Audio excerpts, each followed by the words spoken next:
Greetings and welcome to the public seminar, Blue Economy and Blue Finance, Opportunities for Related Industries in Sri Lanka, organized by Center for Banking Studies of Central Bank of Sri Lanka. As an institution which is into building the capacity of financial sector professionals of the country and also into creating awareness on timely topics with interest in economics, Center for Banking Studies, CBS, has selected another very important discussion area for today's public seminar. It is the Blue Economy and Blue Finance. Today's public lecture will be delivered by Dr. Peter J. Morgan, Senior Consulting Economist and Advisor to the Dean at Asian Development Bank Institute. And this session will be moderated by Dr. Ganeshan Winaraja, Professorial Fellow at Gateway House in Mumbai and Senior Research Associate at ODI Global in London. The lecture will take around 45 minutes and will be followed by Q&A session. This event is also being live streamed on the official Facebook page of Central Bank of Sri Lanka simultaneously. So our participants can direct their questions through the Q&A option at Zoom or as a comment on the Facebook post. Having mentioned that, without taking much time, let me now introduce Dr. Winaraja, who will be taking over the session as the moderator. Dr. Ganeshan Winaraja is the Professorial Fellow in Economics and Trade at Gateway House in Mumbai and a Senior Research Associate at ODI Global in London. He is concurrently a non-resident Senior Fellow at the National University of Singapore and member of the Central Bank of Sri Lanka Stakeholder Engagement Committee, dealing with monetary policy and financial stability matters.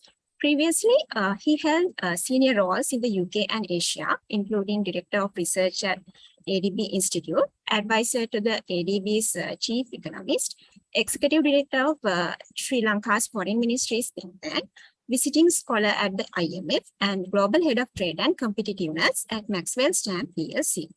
He has published 20 books, including Connecting Asia and Pan-Asian Integration. He has a DPhil in economics from Oxford University. With that introduction, let me hand over the session to Dr. Winaraja. Over to you, Doctor. Thank you very much. It's a wonderful pleasure to be at this webinar talking about the blue economy and blue finance in Sri Lanka. And many of you will obviously know that Sri Lanka is located in the center of the Indian Ocean. And for many years, there's been discussion about how we might use our exclusive economic zone for economic advantage and ensure that Sri Lanka will prosper in a kind of East Asian style growth model, but based on the ocean economy. At the same time, there's also been moves to try to protect our environment from environmental degradation. There's been some issues around illegal and unregulated fishing. There has been some issues around natural disasters hitting our coral reef. The tsunami was particularly important. And there's also some concerns about unregulated tourism development that is there. Now, of course, the economic side of this activity has to also be properly financed. The potential activities that may arise to give income and to create jobs in Sri Lanka will require a lot of new resourcing and new forms of financing. So there are lots of questions that we may want to look at today. The first one is, what exactly is this blue economy, and is it the same thing as the ocean economy? And how much does it impinge upon the domestic economy? A second question is, how do financial markets work in financing this potential? And the third question is, what role can government and donor agencies play? Now, these are very important questions for which Sri Lanka is searching for answers as it begins to look for solutions beyond the debt crisis and into creating sustainable and inclusive growth. And I'm really pleased to have an old friend, Dr. Peter Morgan, here to give us insights on these topics. Now, Peter is a senior consulting economist and advisor to the dean at the Asian Development Bank Institute based in Tokyo. And he has been in ADBI for nearly a decade and a half. He has long experience in the financial sector in Asia globally and served also as the chief economist for HSBC, involved in macroeconomic forecasting in Asia. And he's held also similar positions in Merrill Lynch, Barclays, Dassault Wed, and Jardine Fleming. And his doctorate is from Yale University. And Peter is very experienced, and I think he's written a book about this topic that he's talking about, and Sri Lanka is one of the studies. Peter, over to you for about 45 minutes. We look forward to hearing you. Thanks very much, Ganesh. It's a great pleasure for me to be able to talk on this topic today. And I'd like to thank the Center for Banking Studies for inviting me. And it's also a great pleasure to team up with my former boss at ADBI. So let me share my screen. Okay, so the title is Blue Economy and Blue Finance, Opportunities for Related Industries in Sri Lanka.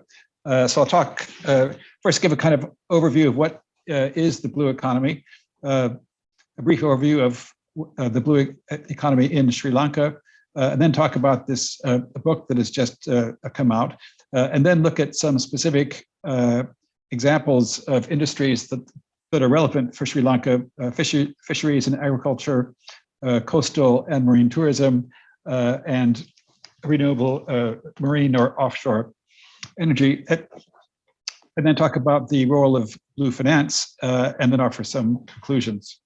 So what is the blue economy? There are various definitions. The World Bank says the range of economic sectors and related policies that together determine whether the use of oceanic resources is sustainable. Wisnett and Ray's 2015, the set of environmentally and socially sustainable commercial activities, products, services, and investments dependent on and impacting coastal and marine resources. And then the Economist Intelligence Unit, alongside established ocean industries, emerging and new activities, offshore renewable energy, aquaculture, deep seabed mining, and marine biotechnology are often cited, will bring new opportunities, growth, and diversity to the ocean economy. I think there's sometimes a bit of confusion. The term blue economy is sometimes used interchangeably with the ocean economy, but I think it's pretty clear from here that blue economy would be restricted to those activities within the various sectors which are environmentally sustainable. So that even with these new sectors that were mentioned by the EIU, that the blue economy aspect has to be the sustainable aspect. And how big is the ocean economy? The market value of coastal and marine resources and related industries is estimated at about 24 trillion in terms of assets, and the annual value of goods and services is estimated to be at least $2.5 trillion, which would be about 2.5% of gross domestic product, and that would make the ocean the world's 8th largest economy. And this calculation does not take into account some of the other non-economic roles and services of the ocean, such as being a carbon sink and coastline preservation. And the importance of ocean health is recognized by these Sustainable Development Goals, or SDGs, through SDG 14, which is life below water, which is focused on the inclusion of conservation and sustainable use of the ocean. Now, what sectors are included potentially?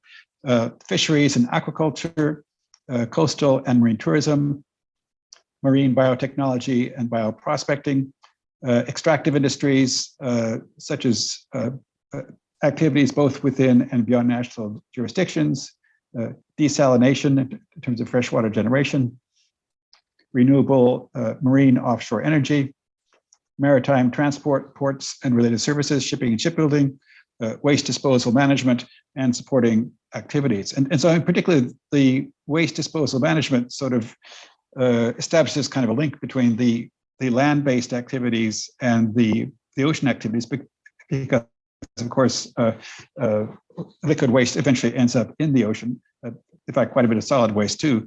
And so there's certainly a connection in terms of the environmental impact. And the degradation of the ocean economy has become a major topic of concern. We see the disappearance of seafood and reduced biodiversity as a result both of overfishing and the rise in ocean temperatures. We see disappearing coastal habitats, both coral reefs and mangrove areas, rising sea levels, obviously a major threat, particularly to some of the small island economies, and increased pollution from a number of sources: oil spills, plastics, pollution migration from the land, hazardous waste from mining activities, and hazardous waste from agricultural activities. So just to give some background of the how the blue economy has been developing in global discourse. Very early on, we had the UN Convention of the Law of the Sea in 1982. There's area-based codification of rights and obligations of states, and regulation of maritime activities such as fisheries, shipping, and mining.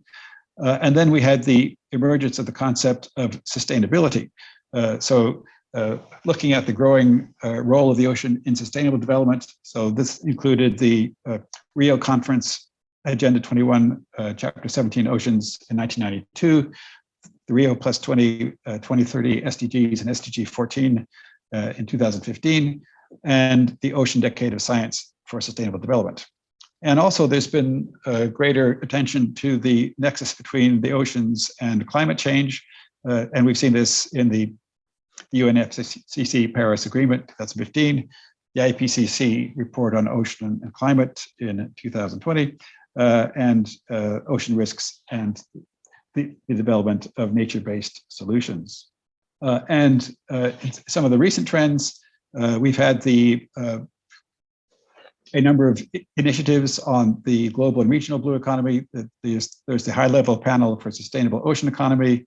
We've seen regional blue economy initiatives in the EU, ASEAN, and the African Union. And although there's a diversity of circumstances, we are seeing common principles of sustainability and equity. And we're also seeing the multilateral investment banks getting into the picture, large public investments in ocean sustainability and the blue economy. For example, the ADB Healthy Oceans Initiative, which was inaugurated in 2019, and the World Bank's Pro Blue program. And we're also seeing small, as Ganeshan mentioned, but growing interest of capital markets in financing the blue economy. And we're seeing various programs of trying to promote innovative finance investment guidelines for the financial sector. But this, as we'll see, is kind of an ongoing issue, and it's certainly not going to be easy. And there's been quite a bit of analysis of blue economy policy and scholarly analyses and guidance. This is coming from, for example, the OECD, the high-level panel blue papers, UNDP, UNEP technical guidance, and global partnership on ocean accounting. So now, just looking briefly at the blue economy in Sri Lanka, if we look at shares of GDP, transportation of passengers and goods is one of the largest at 10.1% overall. Of course, that's not all ocean related, but quite a bit of it is. Accommodation, food, and beverage services, that had fallen to 1% in 2021 versus 1.6% in 2019. Obviously, the effect of COVID, but now that I think the COVID pandemic is gradually receding, we can look forward to a significant rebound in the tourism services, marine fishing, agriculture just below 1%, and sewage treatment and collection about 0.3%. Now, the direct contribution tourism to GDP in terms of money inflows, I think it's been estimated about 5% in 2018. And if we take into account the indirect contributions to the domestic economy, the impact could be as much as 12%. So I think overall, the contribution of the ocean economy to the Sri Lankan economy is quite significant, likely to be well over 10% of GDP. Now let me talk a little bit about our book, Blue Economy and Blue Finance Towards Sustainable Development and Ocean Governance. This was edited by myself and a number of colleagues at the Ocean Policy Research Institute and the Australian National Centre for Ocean Resources and Security at the University of Wollongong. This just came out a few weeks ago, and it is available free. This slide shows the link, and if you go to the ADBI website and look under the book publications, you can find the link there also. So what was the contribution of the book? It focuses on the blue economy and blue finance, including issues related to governance, planning, sectoral management, and risk management. Topics include innovative ocean financing schemes and strategies for mitigating the impacts of climate change and unsustainable practices on communities that rely on a healthy ocean and coastal systems. And I think the findings in these chapters should provide comprehensive information and policy implications, which can significantly contribute to the Asian Development Bank's Action Plan for Healthy Oceans 2019-2024 and the ADB's Ocean Financing Initiative to support the blue economy. And we hope that policymakers, academics, and think tank researchers will find this research useful. And just in terms of the specific background for this book, I think it really started with the ADB annual meeting in 2019, which was held in Fiji, obviously an important island economy. And at that point, ADB announced the action plan for healthy oceans and sustainable blue economies, where they plan to expand financing and technical assistance for ocean health and marine economy projects to $5 billion from 2019 to 2024, including co-financing from partners. So I think very much an important aspect of that is trying to elicit a co-financing from the private sector. So it will focus on 4 areas: creating inclusive livelihoods and business opportunities in sustainable tourism and fisheries, protecting and restoring coastal and marine ecosystems and key rivers, reducing land-based sources of marine pollution, including plastics, wastewater, and agricultural runoff, and improving sustainability in port and coastal infrastructure development. So then, along with that, we organized a side event at the annual meeting together with the Ocean Policy Research Institute, Fiji National University, and the Asia Pacific Applied Economics Association. And this event focused on sustainable ocean management and blue financing. We had 20 speakers from academia and funding institutes and a number of participants and government officials from Pacific states. And then in 2020, the United Nations proclaimed the Decade of Ocean Science for Sustainable Development, 2021 to 2030, to support efforts to reverse the cycle of decline in ocean health and gather ocean stakeholders worldwide to create a common framework to ensure sustainable ocean development.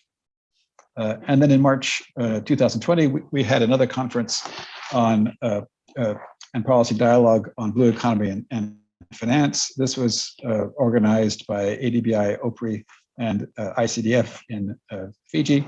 And this consisted of research presentations and policy dialogues with about 50 participants. And then most immediately, in November of 2020, we had the conference on blue economy and blue finance. This was organized by OPRI, ANCORS, and the Ocean Affairs Council, and basically formed the book. So the book has a diverse content. It focuses on the enabling environment in terms of governance, finance, and management.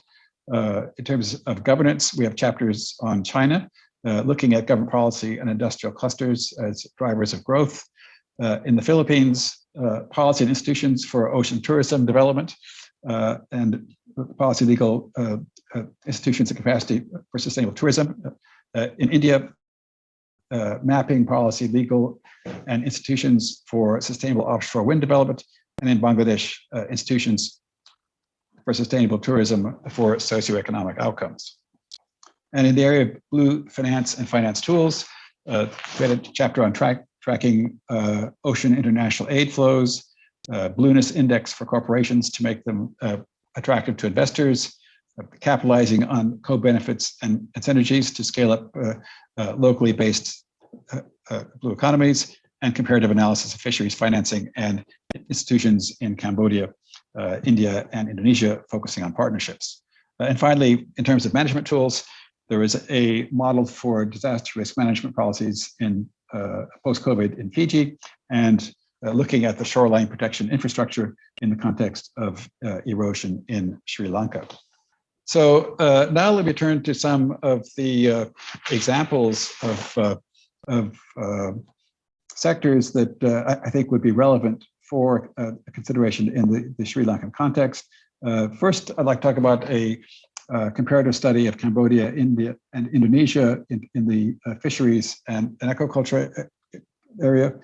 The background was various disturbing trends.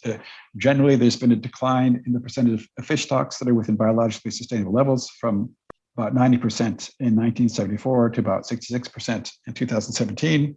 And it's been estimated that perhaps $200 billion is required to restore the depleted global fisheries sector. However, the regulatory fiscal policy tools of governments, such as taxes, subsidies, and budgetary allocations, are unlikely to be able to meet these huge financing needs. And so the question which was addressed in this chapter is what should be the features of institutional and financing mechanisms that promote a sustainable fisheries sector development. And this research made a comparative analysis of the institutional funding mechanisms in Indonesia, India, and Cambodia to better understand how these mechanisms are addressing the finance gap in the fisheries sector. So this next table just gives a picture of the fisheries industry and the financing aspects in these three countries. You can see that the contribution to GDP ranges from about 1% in India to almost 9% in Cambodia. The employment in these sectors is quite large in all three countries, but they all face some of these long-term structural issues, such as declining fish stocks, illegal fishing, coastal development, that sort of thing. And so far, the financing is primarily budgetary, although in the case of Indonesia, there is some mix of domestic and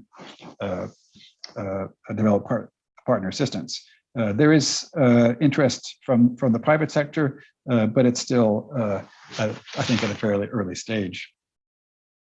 And if we look at the institutional comparisons, in India, a separate ministry on fisheries has been formulated, although I think it's not actually established yet. And then, for example, if we look at the coordination of maritime and land-based activities, they're still typically addressed independently. In India, there are no particular principles for combining them. And in Indonesia, we've seen a few specific plans, but still relatively limited. And looking at the fiscal side, as I said, basically still primarily domestic budgetary support. There is, we've seen particularly in Indonesia, increased engagement with international development partners, and also development of a relatively flexible financing structure in that country. And you can find the details of this table in the book. And the conclusions from the study are that an institutional design that has a specific focus on the fishery sector, either as a standalone entity or under the umbrella of a line ministry, and supported by a well thought out long-term vision and plan, is crucial in building a more resilient fishery sector. Countries have found a need to alter their existing institutional structures and configure newer entities to attract more funding sources.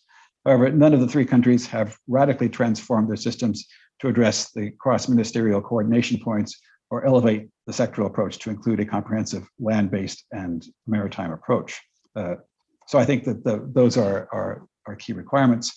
And while the trends for financing in the sustainable finance sector, including the blue finance sector, appear to be rising, the adoption of these principles is still quite gradual, in line with the bureaucratic paces of these countries. So policymakers need to be aware of the opportunities, constraints, and bottlenecks that are involved in transitioning to a more sustainable blue economy finance. Now let's, going on to the case of coastal and maritime tourism. First, the case of Bangladesh, looking specifically at Cox's Bazar sea beach, which is the world's longest unbroken sea beach, 120 kilometers, and it has considerable development potential to shift toward a more sustainable coastal and marine tourism organization. So the aim of the study was to examine the institutional arrangements with respect to prospects and challenges in developing a sustainable coastal and marine tourism in Bangladesh, to examine existing policies, acts, rules, regulations, and other institutional arrangements, and to assess their suitability to address and accommodate sustainable CMT development in Bangladesh. So there are quite a few challenges, obviously. CMT is a complex phenomenon with positive and negative aspects. A sea rise is a big concern. A 1 meter rise of the sea level would flood about 17% of the land and create about 20 million refugees by 2050. There's a lack of a well-coordinated blue economy policy or plan at this stage. There's no existing dedicated policy, act, or plan for CMT. No fiscal support from the government. Unplanned and uncontrolled domestic tourism industry. Collection of shells, corals, and eggs has been damaging coastal environments, and environmental pollution creates threats to these sensitive ecosystems and leads to deteriorating coastal biodiversity. So there have been a number of proposed policy innovations, such as tax incentives for tour operators and facilitators, development of professional tour guides and other manpower, fixing of environmental taxes, and combating and adapting to climate change. And this structure has been proposed for a sustainable CMT program. So it includes an integrated CMT policy and plan, human resource development, coordination among concerned ministries, marketing, strong political commitment, infrastructural development, and governance. So I think it very much is a governance issue, and therefore it does require quite a bit of coordination and development in this area. Now, another example of coastal marine tourism is the case of the Philippines and sustainable tourism. And this chapter looked at the case of the Siargao Islands, which are in the Western Philippines. And again, there are many development issues in the current situation, more than 500 tourism establishments and rising, violations of the 20-meter shoreline easement rules, non-compliance with environmental compliance certificates. Most tourism establishments don't have a sewage treatment plant, and there's a plan to expand the existing airports to accommodate international flights. So there have been a number of responses, first from the Department of Tourism to COVID-19, financial assistance and cash for work program for displaced workers in the tourism sector, issuance of health guidelines on the operations of tourism-related establishments, capacity building programs for tourism frontliners while on lockdown, infrastructure loan grants for hygienic facilities, green corridor travel bubbles, and in terms of pandemic proofing tourism, measures such as encouraging biodiversity-friendly alternative livelihood sources such as farm tourism, trust funds for tourism workers, island-specific pandemic crisis response plans, and digitization of business transactions. And in some of the proposals going forward would be, for example, promotion of the 3 Rs, reduce, reuse, and recycle practices. And this includes local ordinances to ban single-use plastics, annual closure of tourism sites for rehabilitation and natural rejuvenation, NGO, LGU, and NGA-led cleanup drives, the Siargao Rehabilitation Task Force, and World Bank-assisted program, so-called Transforming Communities Toward Resilient, Inclusive, and Sustainable Tourism, the so-called Tourist Project. And further recommendations would be a deposit refund system to capture plastic beverage containers, waste authority to strengthen waste management as a public service, use of renewable energy towards zero carbon resorts, tourism branding with a focus on responsible tourism, appropriate technology for local needs and capacities, and sustainable financing schemes such as user fees and tariffs for goods. Now, the next sector, which is potentially relevant, is renewable energy, offshore energy, and in this case, looking at the case of wind energy in India. So the background is that the global energy transition is underway with a gradual shift toward a greater dependence on renewable energy. Offshore wind energy is emerging as a promising energy infrastructure worldwide. The IEA recognizes that offshore wind energy is a rising force, and currently it constitutes about 5% of total wind assets deployed globally. However, it's projected that this would grow rapidly in the future to meet the renewable target of 2030. And projections suggest that offshore wind energy capacity will touch 228 gigawatts by 2030. And this chart shows the growth rate of offshore wind energy, looking at the rest of the world, which is the gray bar, and the blue bar is China, and the green bar is Europe. Now, however, there are a number of issues. A number of studies have been carried to assess the policy and technological feasibility of offshore wind projects, but there exists a dearth of studies on understanding the associated environmental and social challenges related to such projects. So the study had the objectives of mapping the policy and institutional frameworks governing offshore wind energy development, carrying out detailed mapping of the possible impacts of such projects on marine environment and livelihood of fishermen's communities, and offering possible pathways to reduce such impacts. So the environmental impacts, for example, offshore wind projects could adversely affect the marine protected areas and its ecosystems, including mangroves, coral reefs, and habitats of ocean animals and birds. And a particular example could be the impacts on migratory birds. Social impacts would be largely in the form of adverse impacts on the livelihood of fishing communities. The complex linkages between offshore wind energy development and its impacts on fish behavior and livelihood impact on the fishing community are poorly understood at best. And the importance of fishing as a livelihood in India is quite significant. So the implications are that there is a need, again, to develop a robust and detailed impact assessment and social impact assessment guidelines. Emphasis should be laid on detailed marine spatial planning exercises, and understanding the environmental constraints is important. And it's crucial to conduct detailed stakeholder surveys, including all levels of governance. And there's a need to adopt appropriate action plans, such as, for example, identifying the migratory paths of birds, increasing visibility of motor blades, and reducing noise by using soft start and ramp up techniques, et cetera.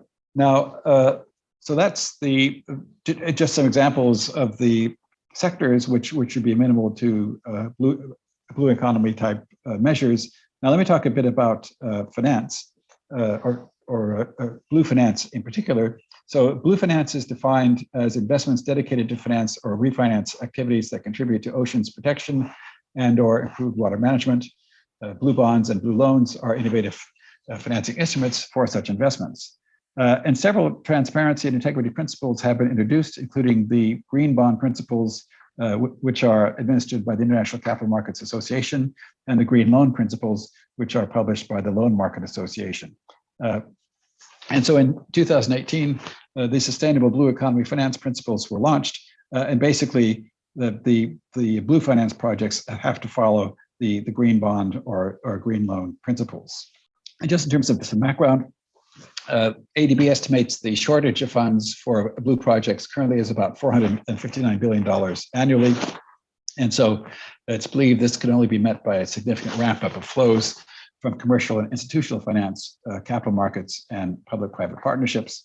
And traditional blended finance vehicles play a crucial role, but more innovative structures like blue bonds, debt for nature swaps, credit enhancements, and SDG bonds are also needed.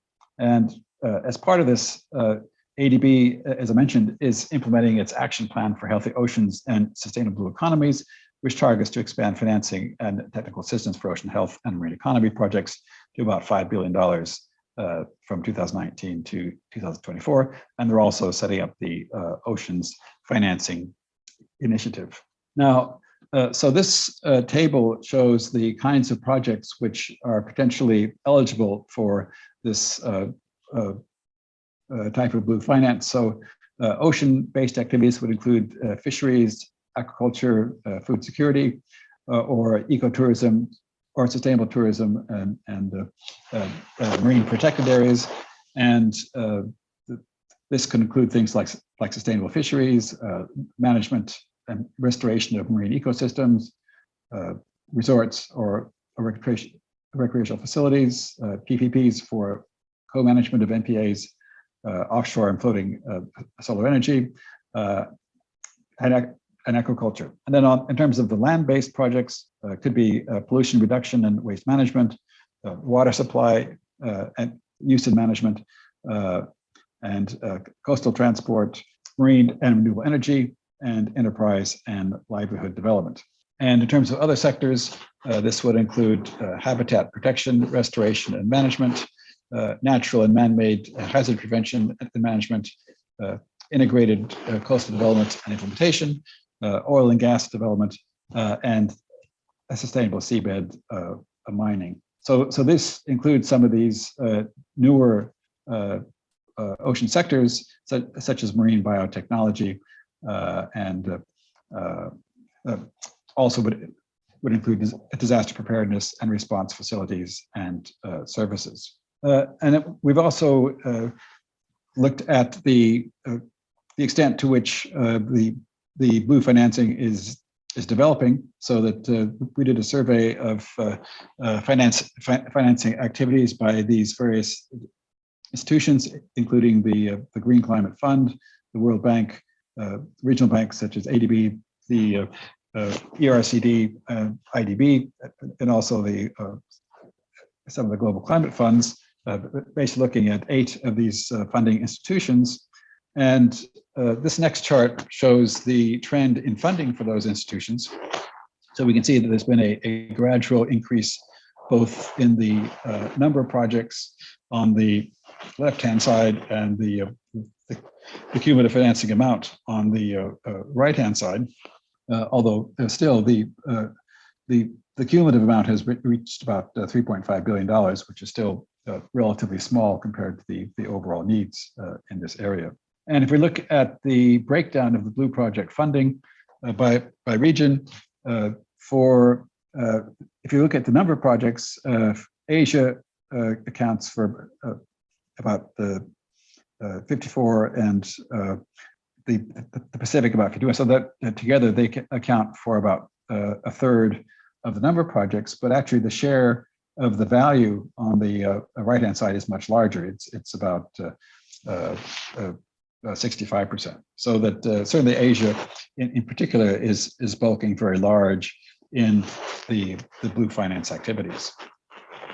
And if you're looking at the funding by sector and SDG targets, so this shows the breakdown of the funding, and we can see that the great bulk, about 2/3, is for population adaptation, infrastructure development, followed by other ecosystem management.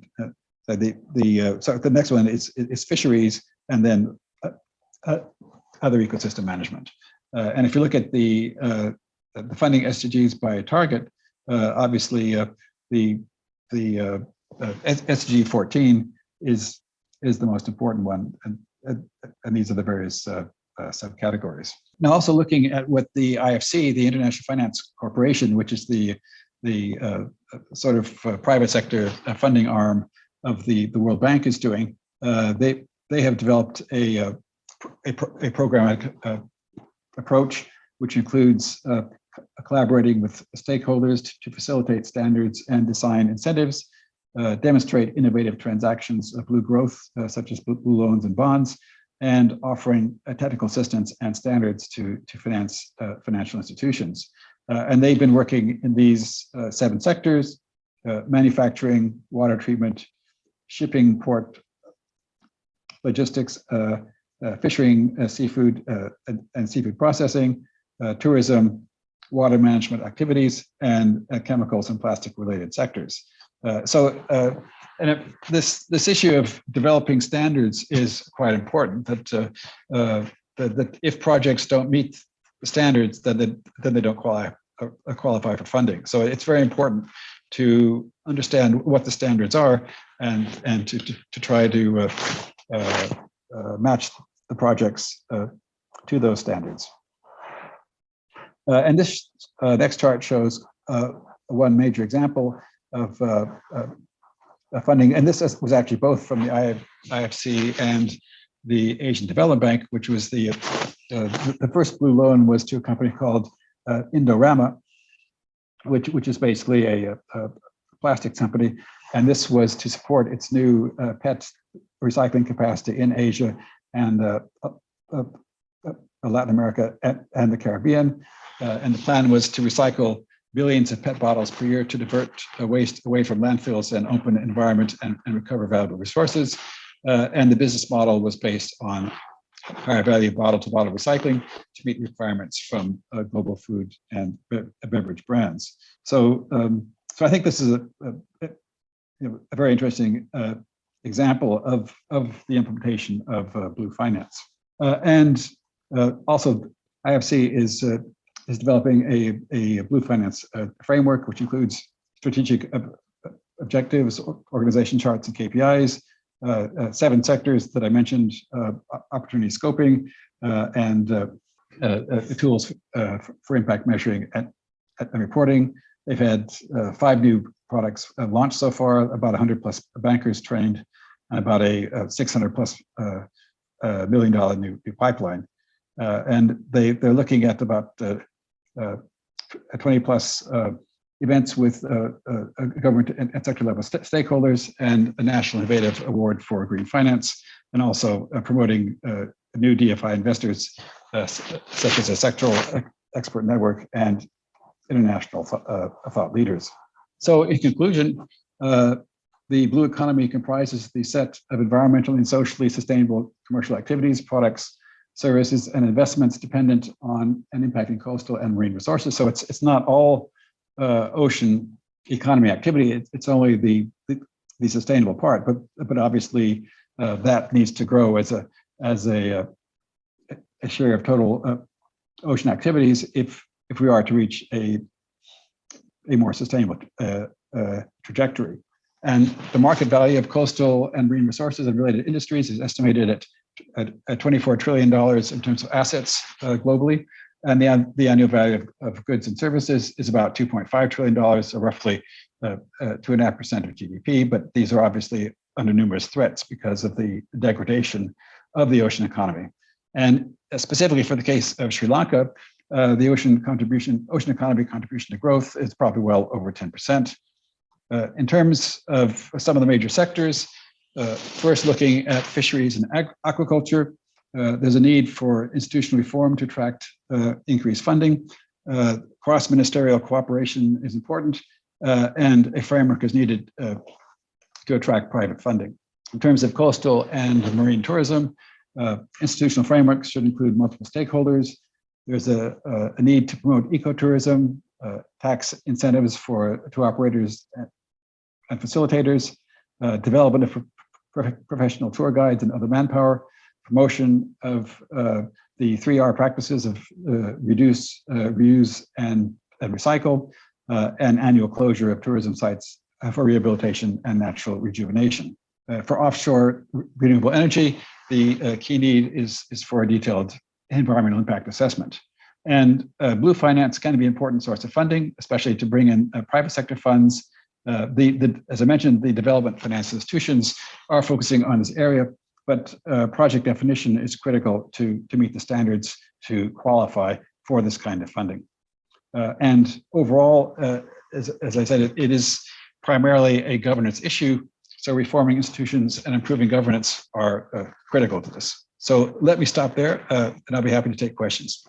Thanks very much. Thank you, Thank you very much, Peter, for that very nice presentation of the blue economy and kind of opening up the black box for us of what actually this is, and to bring into fore particularly the idea that the blue economy involves looking at not what just is in the ocean outside, but also the interlinkages with the domestic economy. And I think those few sectors you identified were particularly interesting, and those examples.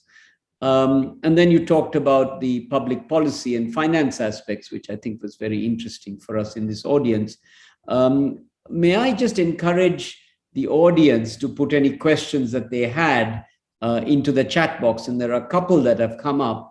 So while people are kind of warming up, let me start with one or two questions for Peter, so that the audience can sort of reflect a little bit.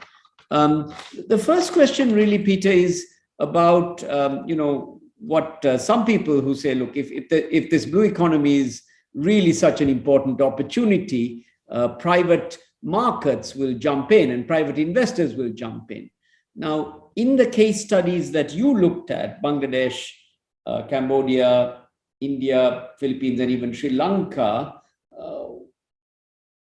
what really are the big constraints that stop private investors jumping into what seems to be a very profitable opportunity? Well, I think there are several issues. First is that the constraint ultimately is still the number of projects. The sort of institutional infrastructure for coming up with projects that can be packaged in the form that would be of interest to the private sector is still relatively limited in many of these countries. I think the single biggest complaint that we hear from the financial sector is the actual just the lack of projects in the pipeline.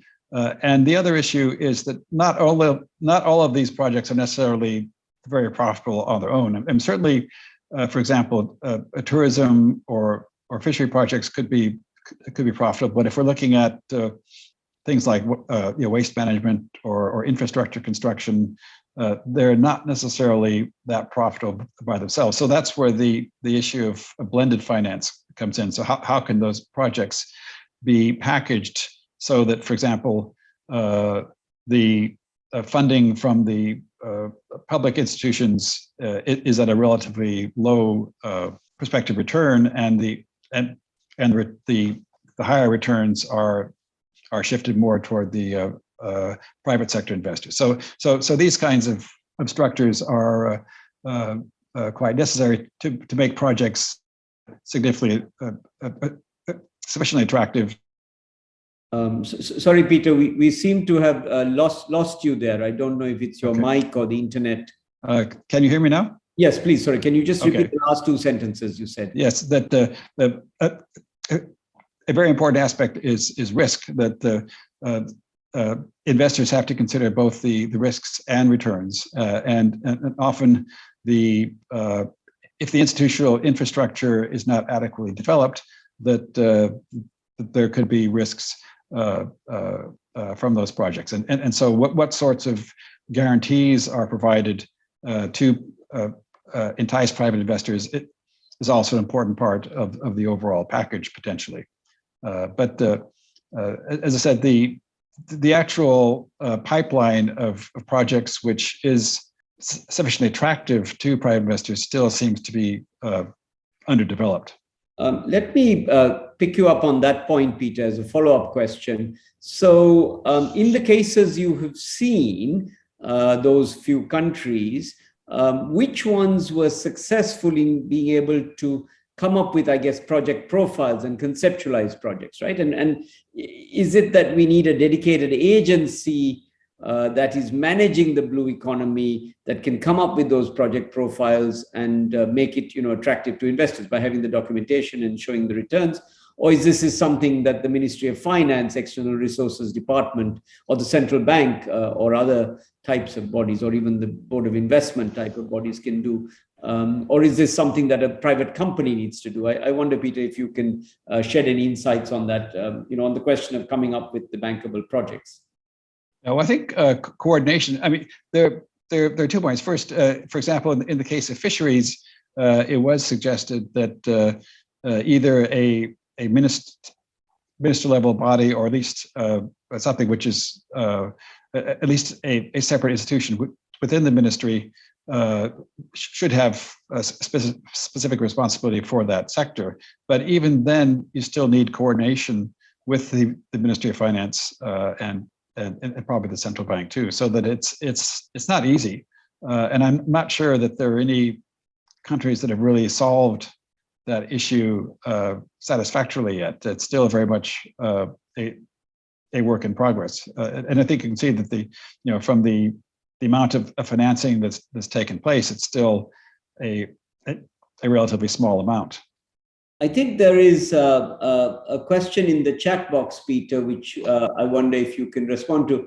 So the question is, can you please explain how to differentiate between green finance and blue finance? These terms are often confused, and I wonder if you would shed some light. Is blue finance a subset of green finance, or are they distinctive things? And would you mind mentioning that? Thanks. Yeah, I think it's really a subset. I mean, it's basically green finance as applied to ocean-related activities. And so, blue finance is a relatively recent concept. So I think previously it was just kind of included in green finance. But given the specific focus on the ocean because of its important environmental role, the concept of a blue economy and blue finance has developed. But it is a relatively recent concept. But essentially, yes, it's a subset of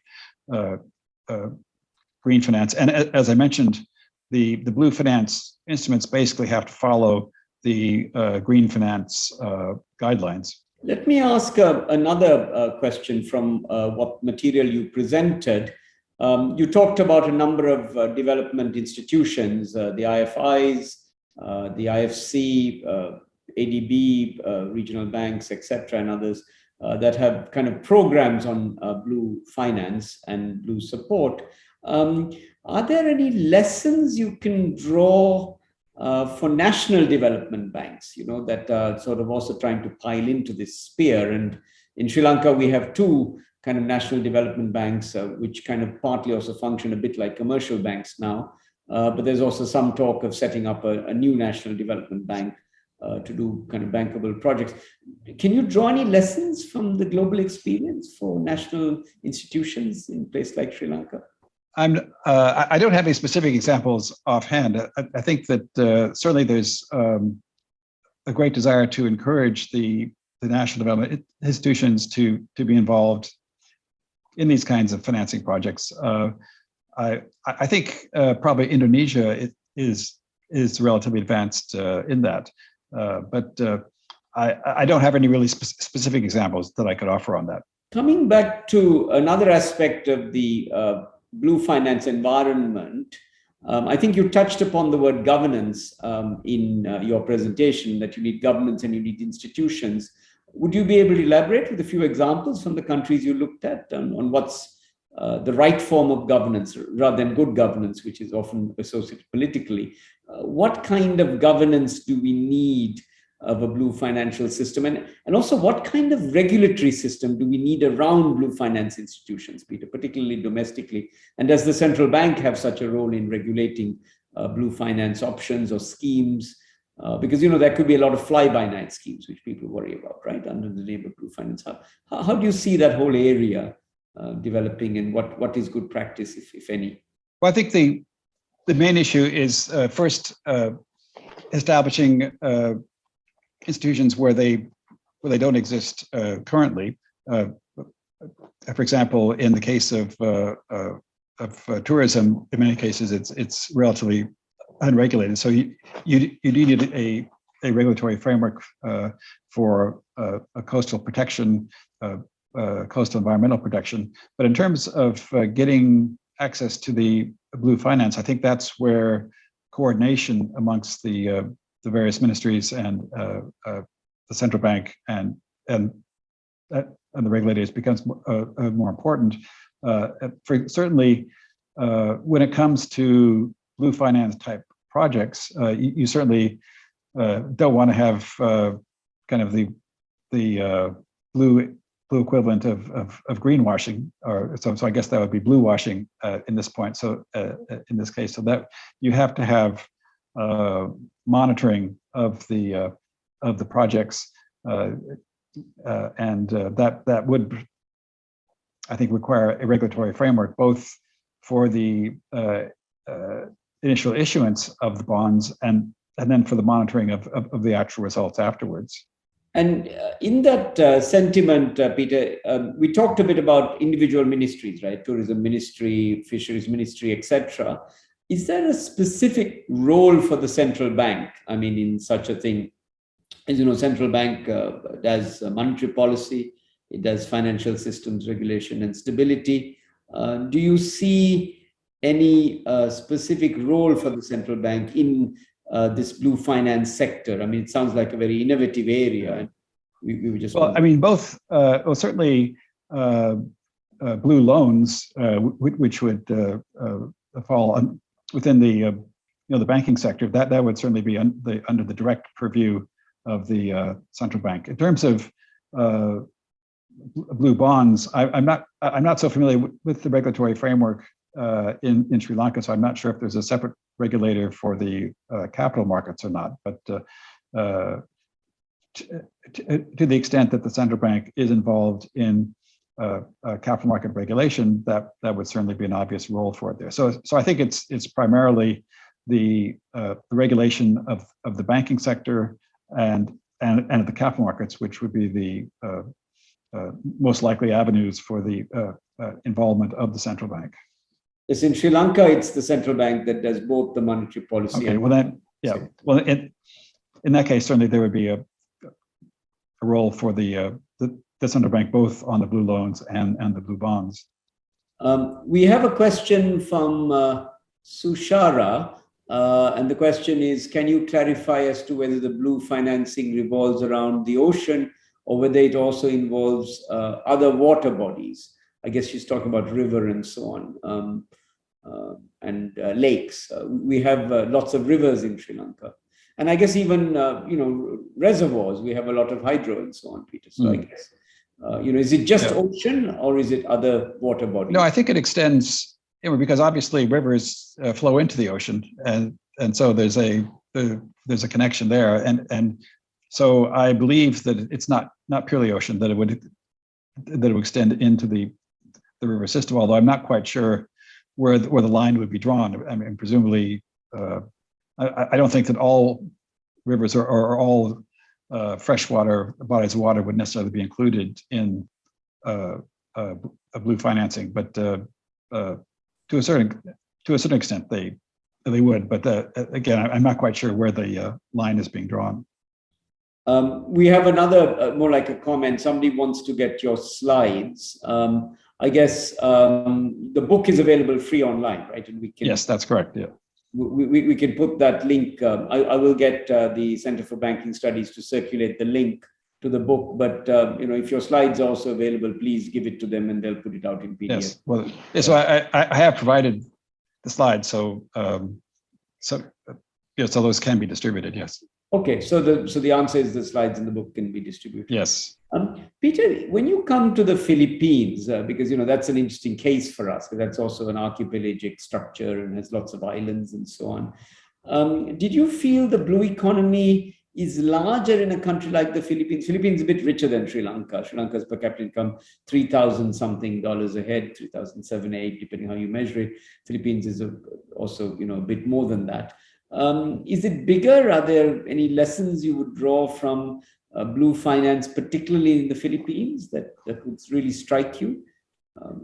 Not necessarily for Sri Lanka, but just broadly. There seem to be some slides you had on good practices.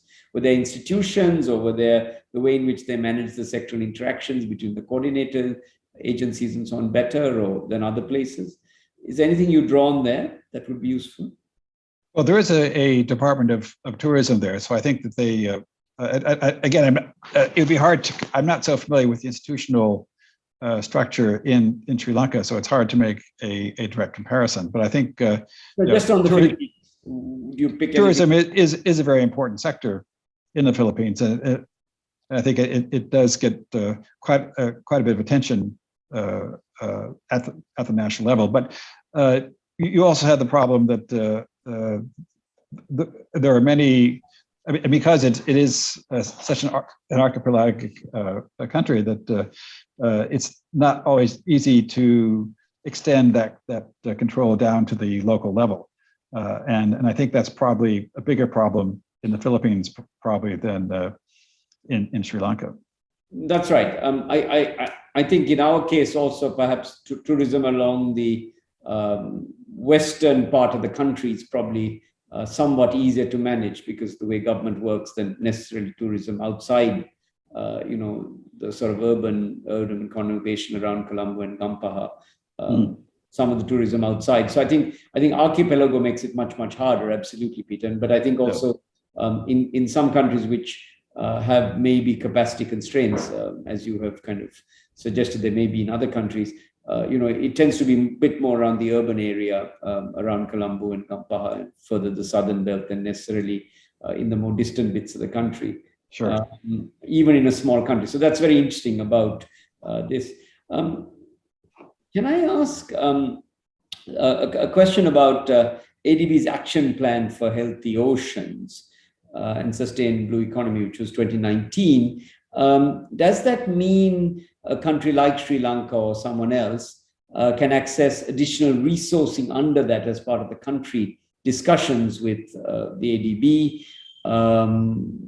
Or is there a separate window? Is there a fund under the ocean economy in ADB and other banks? I mean, I'm just wondering, is it part of the general country discussion, that country strategy discussion, or is there a separate fund that a country like Sri Lanka can write to try to get resourcing for the blue economy? Well, I think the obvious place to start would be the resident mission in Sri Lanka, and then they could point you in the right direction as to who. I think it's a separate fund, but certainly it could be approached through the resident mission. Great.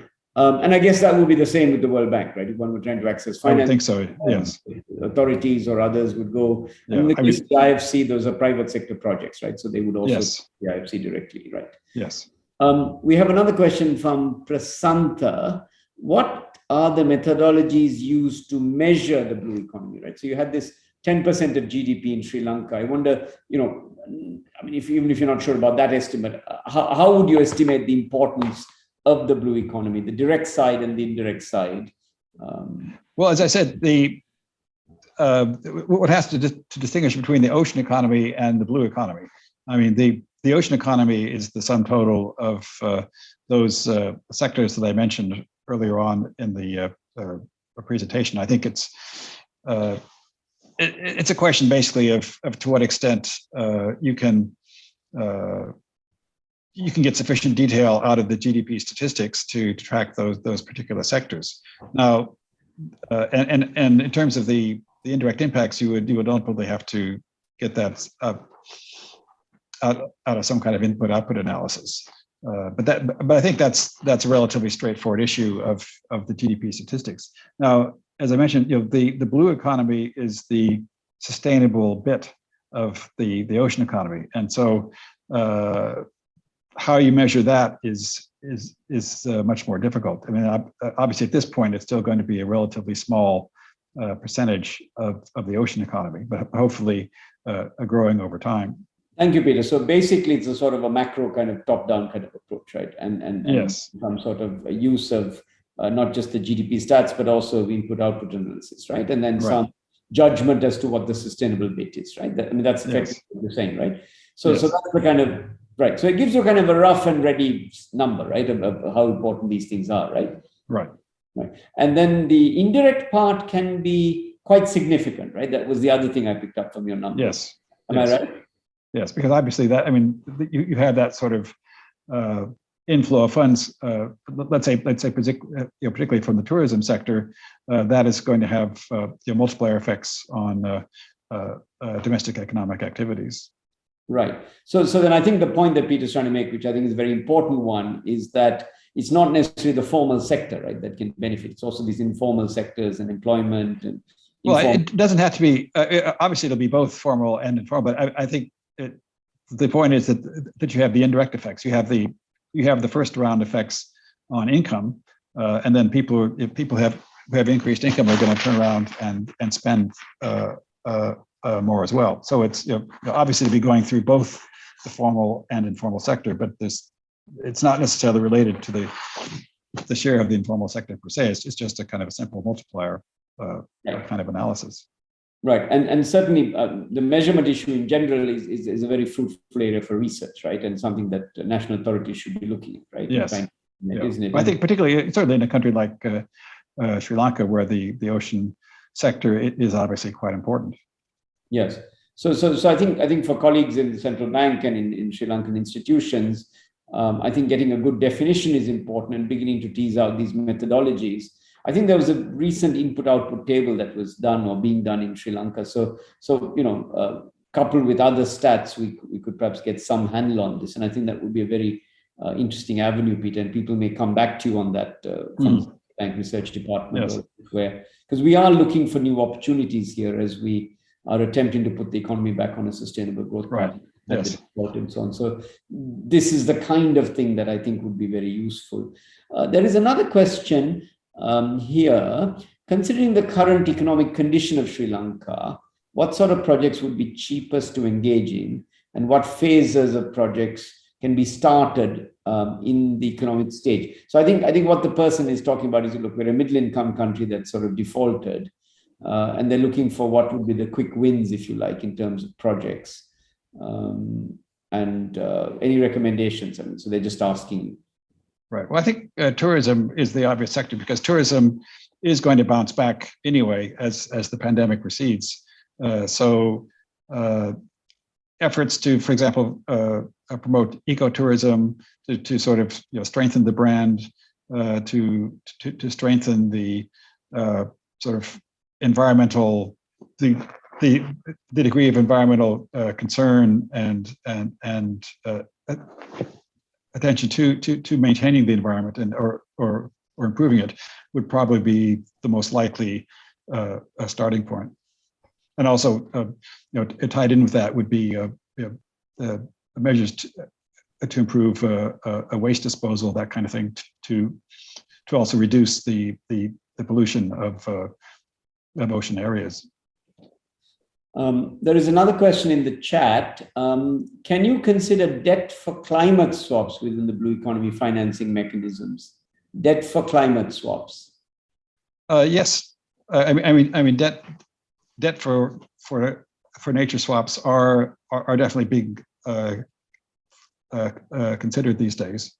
So again, it depends on how it's packaged, but that's certainly a possibility. Yes.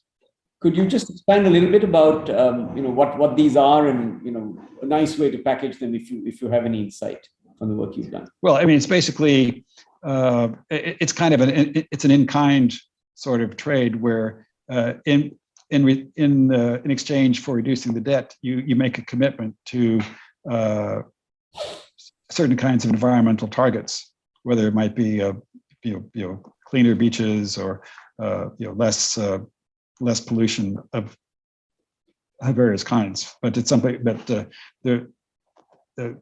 obviously that has to be measured, but it's essentially that kind of exchange. So it's not a monetary exchange, but it's basically a promise to improve the environment in some way, which would then be used to reduce the debt by that amount.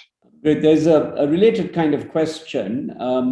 You probably know we are sort of negotiating an IMF program at the moment, and we have a staff agreement in Sri Lanka for, we think, 2.9 billion over 48 months. The question is, post a program with the IMF, I guess some point next year, if we get board approval for such a program and the money begins to flow, can Sri Lanka structure a blue bond? So it's really talking about blue bonds. And I guess it's related to your previous question, right? As opposed to green bonds, I guess. Are blue bonds a possibility? Can Sri Lanka eventually go? I don't see why they would necessarily be a linkage anyway. I mean, I don't see what would prevent issuing a blue bond before that. it would depend on the entity. Obviously, if it's being issued by the government, then that would require a reopening of the government bond market. But if it's a bond issued by a private entity, there wouldn't necessarily be a connection with the IMF restructuring program. I don't think. Right, and then with a private entity issuing such a bond, a corporate bond, right? You're talking about, Peter? Yes. A corporate blue bond, right? So corporates could issue blue bonds. Yeah. Well, I mean, the case of Indorama that I gave in was a. Well, I think that was a blue loan rather than a blue bond, but it's certainly quite possible for a corporation to issue a blue bond. Right, and then presumably the credit rating of the corporation matters, right? So it would be a corporation with reasonable credit rating, right, as verified by an international credit rating agency. I would think so, yes. Right, and then they would go along and they would get an investment bank to kind of mark up that bond, right? That's how this thing works, right? Yes. So where you were in JP Morgan or HSBC would in such a transaction, right? And this could occur even potentially in a country that has defaulted and is having these macro difficulties. That's right.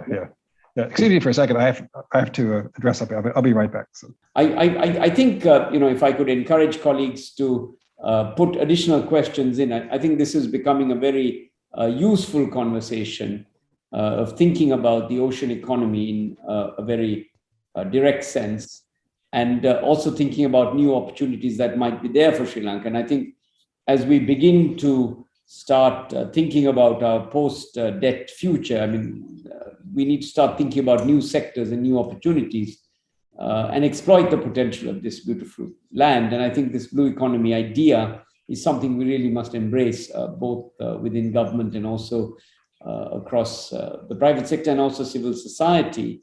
And Peter's talk has been giving us a lot of interesting ideas that we may exploit.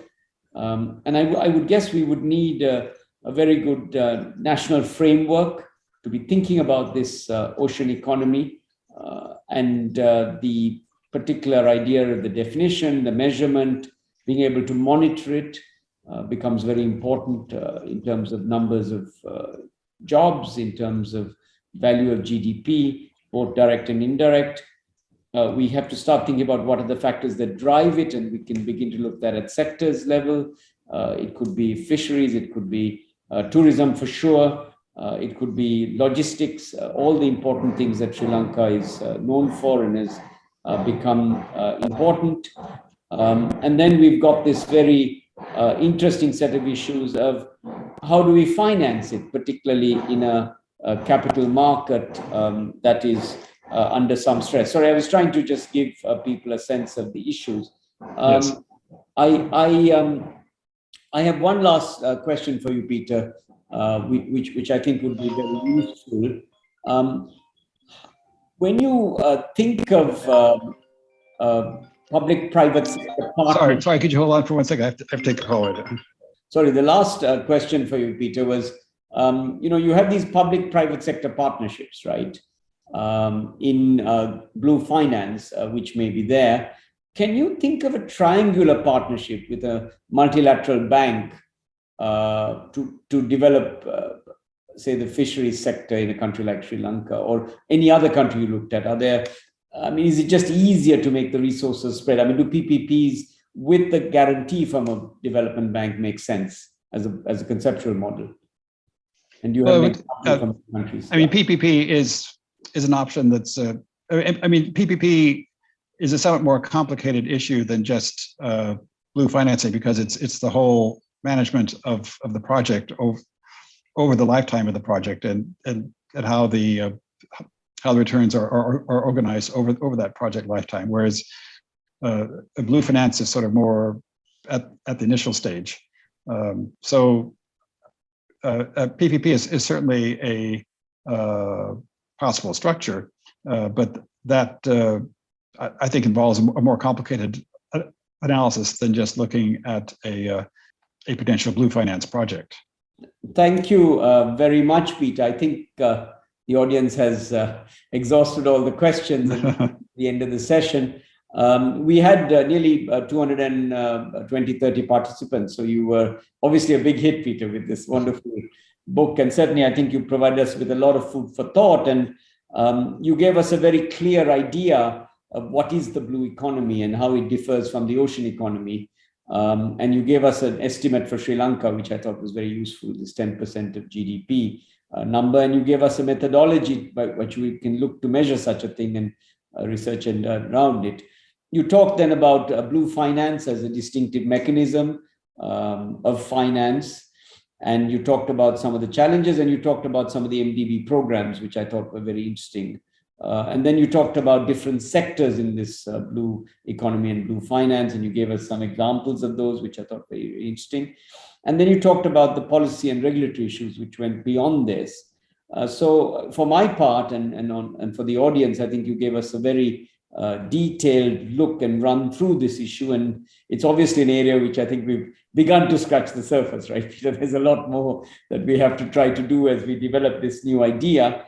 And thank you, Peter, for taking us on this Journey. So in our usual way, Peter, thank you very much for joining, and I look forward to more engagement. Let me pass it back to the Central Bank and Kushan. Kushan, do you all want to say something on behalf of the Central Bank Banking Studies Center?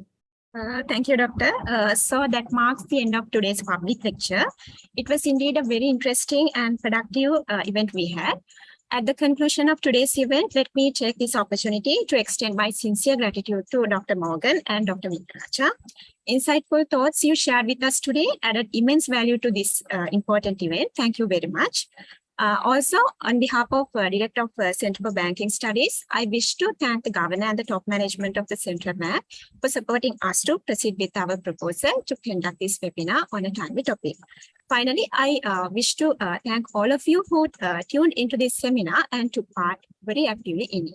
Also, we will be uploading this to Central Bank official channel for those who missed it fully or partially. We, the Center for Banking Studies, will organize similar public events on time-relevant topics in future as well. So please keep in touch with us. Thank you very much once again and have a pleasant day. Thank you.